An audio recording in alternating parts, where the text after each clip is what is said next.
에스겔 16장 53절에서 63절까지의 말씀을 제가 봉독하겠습니다. 내가 그들의 사로잡힘 곧 소돔과 그의 딸들의 사로잡힘과 사마리아와 그의 딸들의 사로잡힘과 그들 중에 너의 사로잡힌 자의 사로잡힘을 풀어주어 내가 내 수욕을 담당하고 내가 행한 모든 일로 말미암아 부끄럽게 하리니 이는 내가 그들에게 위로가 됨이라.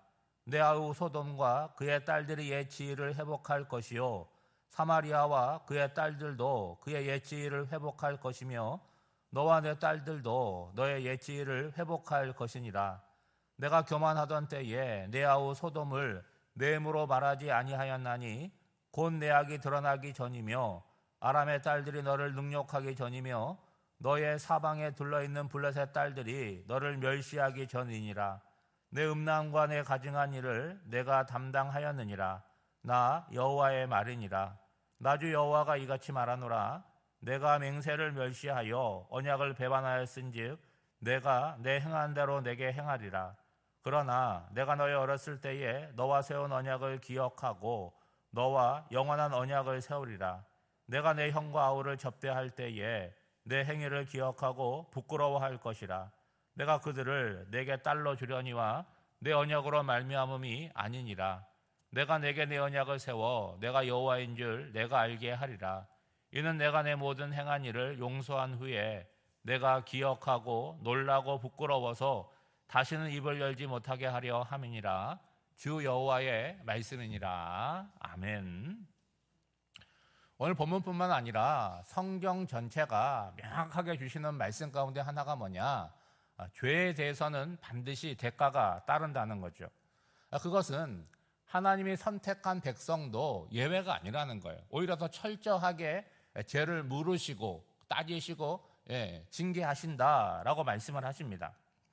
하나님의 성품 가운데 공의로움과 그리고 신실하심은 두 가지 모습으로 나타나게 되는데, 하나는 하나님과의 언약을 깨트린 것에 대한 심판으로 나타납니다. 지금 이스라엘 백성들이 하나님의 언약을 어겼어요. 어떻게 되었습니까? 예루살렘이 멸망하였고 바벨론의 포로로 끌려갔습니다. 지금 에스겔도 함께 바벨론의 포로로 끌려가서 거기서 하나님의 사명을 받고 선지자 역할을 감당하고 있는 거죠. 그런데 중요한 것은 그 징계로 끝이 난 것이 아니라는 거예요. 언제나 그 다음이 있는데 오늘 말씀해 보면 회복에 대해서 말씀을 하십니다. 여러분, 구약 성경을 쭉 보면 이 반복되는 사이클이 있잖아요. 하나님께서 구원을 허락하시면 그 다음에는 어떤 일이 벌어지냐면 인간이 타락을 하는 거예요. 그 다음에 하나님께서 징계를 하시죠. 징계로 끝나는 것이 아니라 다시 회복을 일으키시는 거예요. 그러면 어떻게 살아야 되겠습니까? 이제 하나님의 거룩한 백성으로 살아가야 되는데 회복 이후에 또 어떤 과정으로 들어가느냐? 또 죄짓고 타락하는 과정으로 들어가는 거예요. 또 징계하고 또 회복하고 그 사이클을 계속해서 반복해서 진행이 되는 거죠. 우리가 말씀을 볼 때는 이 딱한 양반들 하나님이 이렇게 사랑하시고 피투성이에서 자녀 삼아주시고 신부 삼아주셨는데 왜 교만해지고 타락하느냐? 근데 우리의 삶도 별반 다르지 않다는 거예요. 그러니까 신앙생활을 한다는 건 뭐냐? 그 하나님과의 관계 가운데 징계 이후의 회복의 단계에서 어떻게 가는 거예요? 하나님과 친밀한 관계로, 좋은 관계로 쭉 나아가는 것, 그것이 신앙의 중요한 목표가 되겠죠. 하나님은 에스겔을 통해서 예루살렘의 죄악의 모습, 그리고 이로 인한 심판에 대해서 비유로도 말씀하시고 직접적으로도 말씀하셨습니다. 그 내용을 우리가 이제 성경을 통해서 보면 어떤 느낌이 드세요? 두렵지 않아요. 불에 타서 죽고 칼에 의해서 죽고 이방으로 포로로 끌려가고, 그런데 여러분, 앞서서도 말씀드렸지만 이런 징계와 심판으로 모든 것이 끝나는 것이 아니라는 거예요. 항상 그 다음 내용이 있는데 그게 뭐예요? 회복이라고 하는 거죠. 하나님은 우리의 죄와 허물에 대해서 내가 너희를 사랑하니까 내가 눈 감아 주겠다, 봐주겠다, 용납하겠다, 절대로 그렇게 말씀하지 않으십니다. 철저하게 다루심으로 말미암아 우리의 못된 행실을, 죄된 마음을 반드시 고치시려고 하시는 거죠. 여러분, 이 에스겔 16장 내용을 쭉 보시면 예루살렘의 처음 시작이 뭡니까? 태어났어요. 피투성이었는데 아무도 젖도 먹이지 않고 소금도 뿌려주지 않고 정결의식도 행하지 않고 돌봐주는 사람이 없었습니다. 그런데 하나님께서 데려다가 자라게 하시고 나중에 어떻게 하셔요? 사랑할 사람이 없으니까 하나님께서 사랑하셔서 고귀한 신분으로 삼아줬는데 어떻게 됐다는 거예요? 교만해졌고 자신의 그런 화려함을 오히려 이방 나라의 몸을 파는 것으로 음료로서 삶을 살았다는 거 아니겠습니까? 그러니까 하나님께서 그들을 어떻게 하셨다는 거예요? 징계하셨다는 거예요. 그러면 바로 징계하십니까? 선지자를 통해서 경고하시고 돌아오라고 말씀하시고 수없이 말씀하시지만 스스로 자기를 고치지 못하니까 이런 방법을 하나님께서 최후로 쓰시는 거죠. 여러분, 하나님의 전이 있는 예루살렘 성이 무너졌습니다. 그리고 바벨론으로 포로로 끌려가요. 그럼 하나님이 그 모습을 보면서 거봐라 고소하다, 너 까불더니 너 이렇게 교만하더니 잘됐다, 그렇게 하시겠습니까?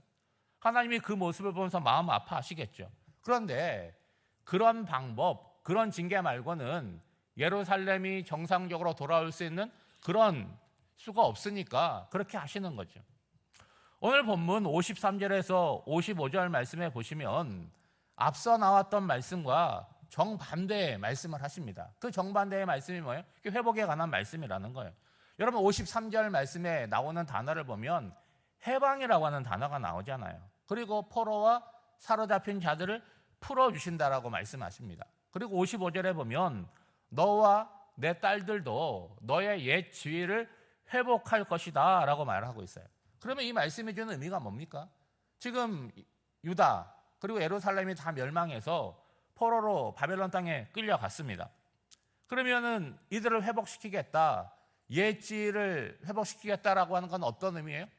거기에 눌러 사는 것이 아니라 다시 너희들의 하나님이 주신 약속의 땅, 언약의 땅으로 돌아가게 될 것이다 라고 말씀하는 거죠. 지금은 다 무너지고 회파되어 있지만 예루살렘 성도 회복될 것이고 예루살렘 성전도 회복될 것이다. 누가 그렇게 하시겠다는 거예요? 하나님께서 하시겠다는 거예요. 지금 그들의 형편으로 보면 가능성이 전혀 없습니다. 꿈에서나 가능한 일이지 이게 현실이 되겠습니까? 근데 하나님이 하시면 가능하다는 거예요. 그래서 그들이 바벨론 땅에서 포로에서 해방되어서 이제 예루살렘으로 돌아올 때 시편 말씀해 보면 우리는 그때 꿈꾸는 것 같았다, 그렇게 노래하고 있죠. 하나님은 예루살렘이 교만했던 때를 언급을 하십니다. 그때는 동생 소돔에 대해서 저것들하고 상대하지도 않고 말도 붙이지 않았다는 거예요. 왜 그러는 겁니까? 소돔을 무시한 거잖아요. 저들이 저 땅으로 사니까 하나님께 심판을 받는구나. 뭘 모르는 거예요? 소돔보다 더 악하게 살고 더 음란하게 사는 자기 자신을 보지 못했던 거죠. 57절 말씀에 보면 그때가 언제인지를 이렇게 말하고 있습니다. 자신들의 죄악이 드러나기 전이라고 말하고 있고 이방의 딸들이 예루살렘을 능욕하고 멸시하기 전이라는 거예요. 그러니까 예루살렘의 죄악과 교만이 하늘을 찌를 때, 그때를 의미하는 것입니다. 이제 예루살렘의 벌거벗음이 만천하에 드러났습니다. 그러니까 소돔보다 자신들이 더 악하다라고 하는 것, 음란하다라고 하는 것이 드러난 거죠. 그러니까 뭐 해야 됩니까? 인정할 수밖에 없는 거죠. 그래서 이제는 부끄러워서 입도 열지 못하게 될 것이다 라고 말하고 있습니다. 여러분, 59절 말씀을 보시죠. 나 주 여호와가 이같이 말하노라. 내가 맹세를 멸시하여 언약을 배반하였은즉 내가 내 행한 대로 내게 행하리라. 앞서 말씀드린 대로 하나님의 이 공의로움은 첫 번째로 언약적 심판으로 나타난다는 거죠. 여러분, 예루살렘의 죄악이라고 하는 것은 그들 자체만으로 끝나는 것이 아니에요. 예루살렘, 이스라엘 백성이라고 하는 것은 하나님과 계약을 맺은 백성이라는 거예요. 언약을 맺은 백성이에요. 그 언약의 내용이 뭡니까? 이스라엘 백성들은 하나님의 백성이 되는 것이고 하나님은 이스라엘의 하나님이 되는 거예요. 그러므로 그 언약을 깨트렸으니까 자신들이 저지른 그 깨트린 언약, 그 죄악에 대해서는 그들이 감당해야 된다는 거죠. 하나님이 뭐라고 말씀하십니까? 너희가 행한 그대로 내가 너희에게 행하겠다라고 말씀하는 거죠. 그런데 여기서 중요한 것이 있습니다. 지금 계약의 당사자 가운데 이스라엘이 언약을 깨트렸어요. 그러면은 그 언약은 어떻게 되는 것입니까? 무효가 되는 것이고 파기가 되는 것인데 그렇지 않음을 얘기하는 거죠. 그러면 그 계약은 어떻게 되었느냐? 효력을 잠시 정지시켜 놓았다는 거예요. 언제까지요? 배반에 대한 언약을 깨트린 것에 대한 그 책임을 다 감당할 때까지 파기된 것이 아니라 계약은 잠깐 유보시켜 놨음을 얘기하는 거죠. 하나님은 심판 후에 행하실 일을 말씀하고 있는데 60절 말씀에 보면 그러나 내가 너의 어렸을 때에 너와 세운 언약을 기억하고 너와 영원한 언약을 세우리라. 이 언약이 무엇입니까? 앞서 나온 대로 예루살렘의 벗은 몸을 하나님께서 옷으로 입혀주시고 너는 나의 것이다 라고 선언한 언약이라고 하는 거예요. 이 언약을 기억하신다는 건 뭡니까? 그렇게 하시겠다는 의미잖아요. 게다가 어떤 언약입니까? 한계가 정해진 언약이 아니라 영원한 언약으로 세우시겠다고 말씀하는 거죠. 어떠한 경우에도요, 이스라엘이 언약을 깨트리고 배반할지라도 하나님께서 주도적으로 이 언약을 회복시키시고 영원까지 이 언약을 이끌어 가시겠다라는 강력한 의지를 표명하는 거죠. 여러분, 인간 사이에는요, 우리도 많은 계약을 하지 않습니까? 뭐 부동산 계약도 하고 뭐 이런 계약도 많이 해요. 계약하면 꼭 사인하고 도장 찍죠. 그런데 여러분, 이게 법이 있는 거예요. 내가 어기면 내가 책임을 져야 되는 거고, 계약의 상대방이 그 계약을 위반하면 책임져야 되죠. 어떻게 책임집니까? 계약금 준 거 무효되거나 아니면 배로 돌려주거나 하고 그 계약은 무효가 되는 거예요. 그런데 하나님의 언약은 영원한 언약이 되어서 무효되거나 깨어지지 않는다는 거예요. 어떻게 하신다는 거예요? 우리의 잘못과 우리의 허물을 하나님께서 대가를 지불하게 하시고 그리고 고치셔서 하나님과 언약의 상대방으로 온전하게 세우시겠다, 그렇게 말씀을 하시죠. 여러분, 이렇게 하는 이유가 뭡니까?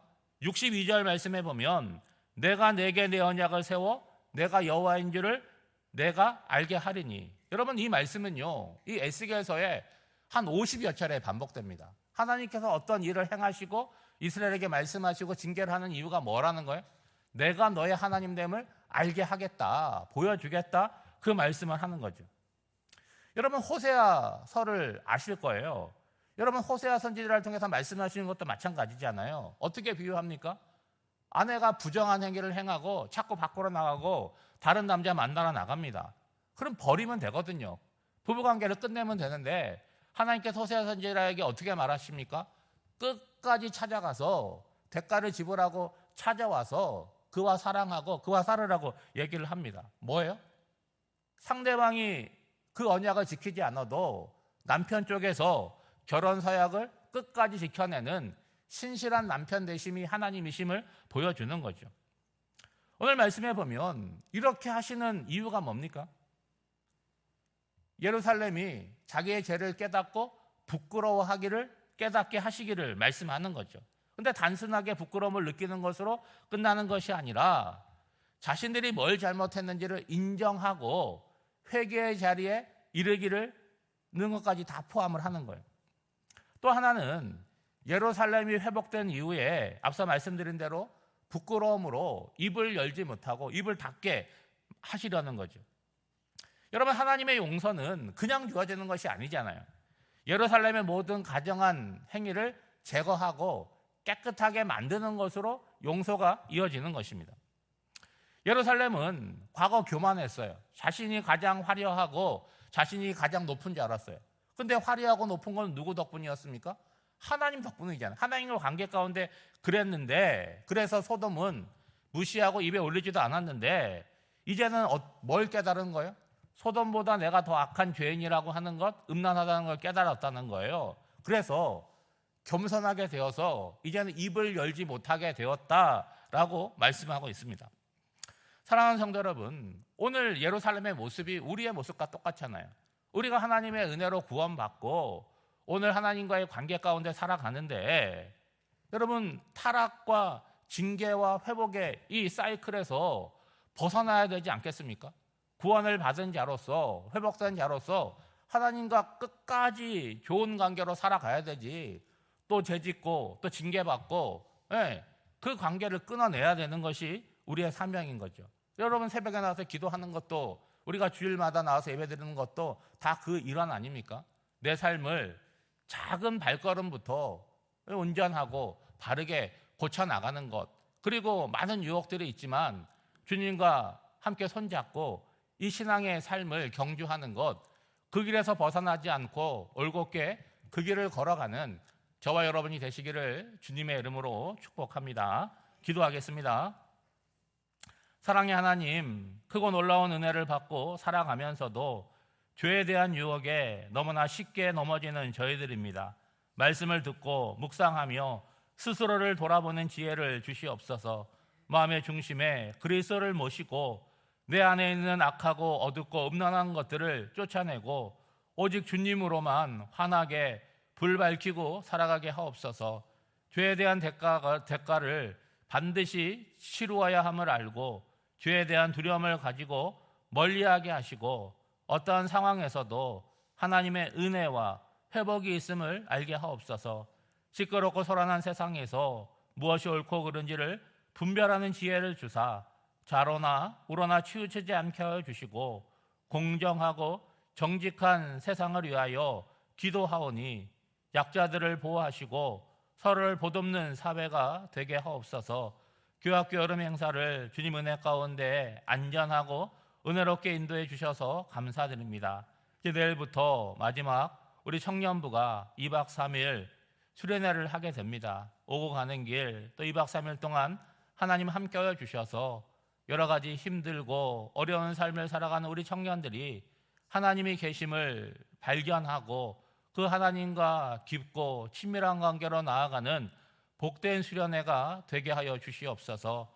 오늘도 사랑하는 성도들 각자의 삶의 자리에서 살아나갈 때에 하나님께서 붙들어 주시고 무엇보다 육신의 연약한 환우들을 치료하여 주시고 회복의 자리로 인도하여 주시옵소서. 오늘 한날의 삶도 성령 하나님께 맡겨드리오며 이 모든 간구를 예수님의 이름으로 기도하옵나이다. 아멘.